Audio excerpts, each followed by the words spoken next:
Alright, I don't know how I'm going to do this video, but here is my discussion video, my analysis for the series, the seinen series of Nozoki Ano, mainly focusing on the aspect of Emiru. So, alright.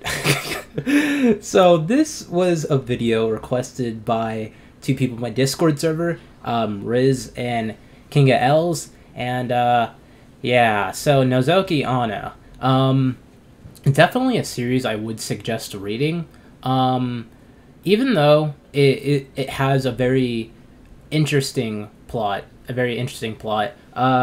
it's actually surprisingly, by the very end, actually has a lot of depth to it, and it really is kind of interesting on the mindset that Emiru has throughout the course of the story. You have where there is the whole entire, I guess, sub-theme going on throughout the story that involves peoples. Now, obviously, this is a literal thing, and it's also kind of a virtual thing as well, when the aspect of people is literally, you have the literal people where, you know, Emiru looks into and, you know, is staring at our main male character, Kido, but you also have the kind of symbolic one where it's more on how Emiru kind of explains throughout the story, at least by the very end, on what exactly peeping represents, and also how her peeping is kind of the overall aspect of humanity as a whole and the curiosity of man. And you see this theme kind of progress throughout the story when it comes to Emiru and also when it comes to Kido. And you find out the origins to all this, why exactly Emiru acts the way how she does towards Kido,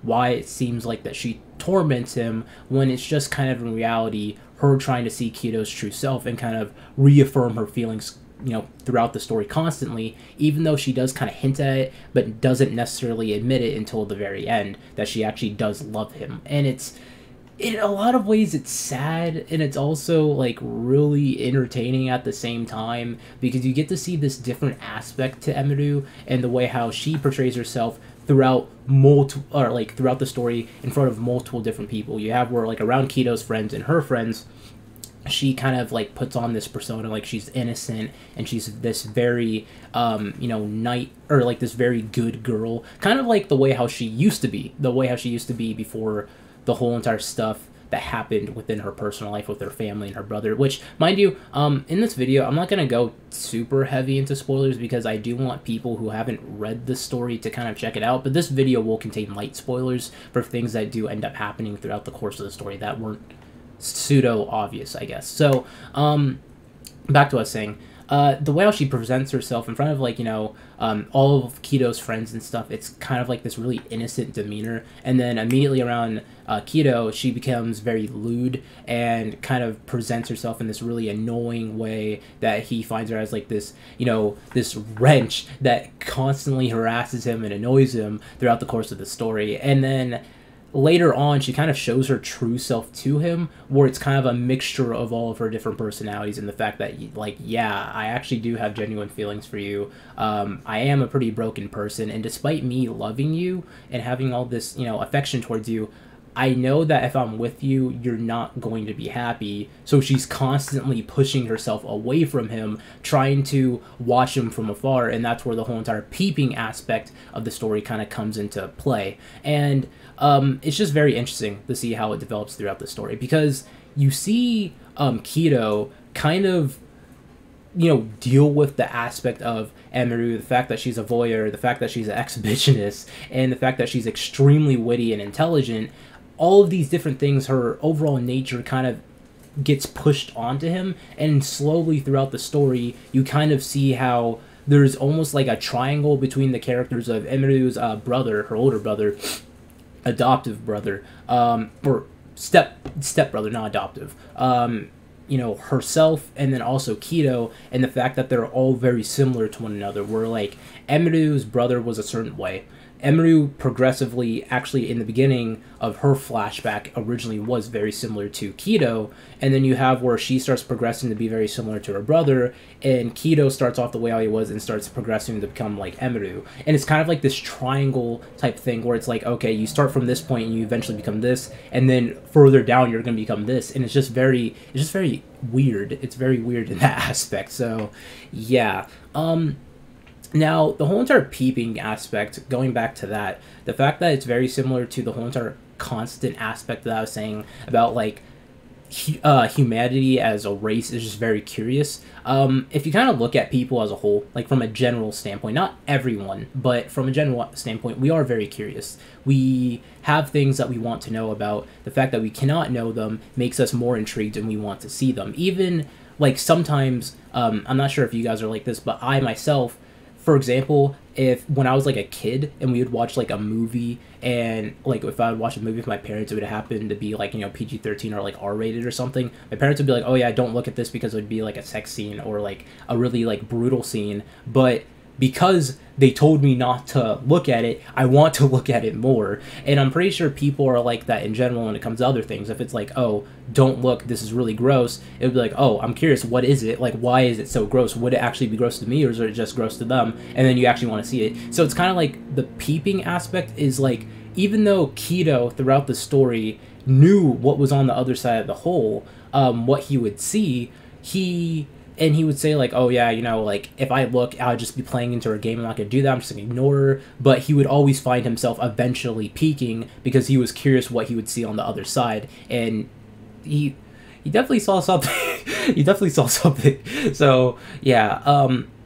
Another thing about peeping that I thought was very interesting was the fact that by peeping, Emiru kind of expresses her form of love, because even though in the story, I will admit, the part of her backstory with her brother I thought was very weird, and from his aspect on the way how he saw towards her was definitely pseudo-incestual, to be completely honest, and that was a little bit weird.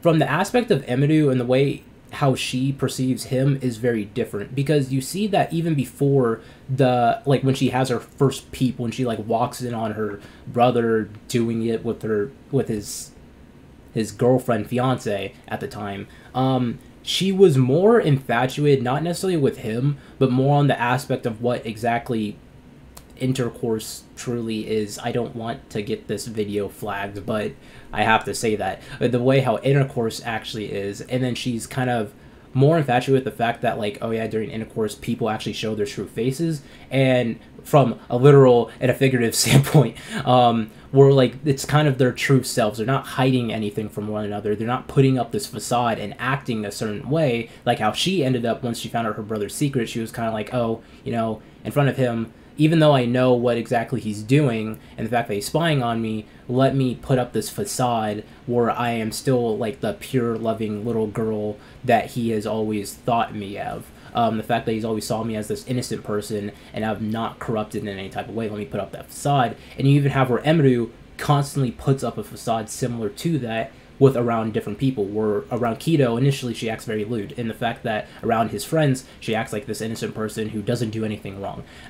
But when her and Kido are alone, or when they're alone and she's being peeped on him or he's peeping on her, they kind of act like their true selves, and the fact that they're very lustful, the fact that they cry alone, the fact that they're worried about certain things, the fact that they do these things without being aware of certain people watching, and they act like how they truly want to be. I find that very beautiful and also kind of perverted at the same time. So yeah, that's kind of all I have for this video. If you guys want to check out Nozoki Ana, you can, if you look on the web, literally type up the name. The name of it will obviously be in the title of this video. You can check it out. It's very interesting. It is indeed a seinen series, so you do get to see the psychological aspects of both characters, both Kido and Emiru, and the way how they perceive the whole entire world, and also how they perceive each other. It's actually really interesting, and if you have enough time, you could really binge through the series very quick. It's about 114 chapters, if I'm not mistaken, or 115.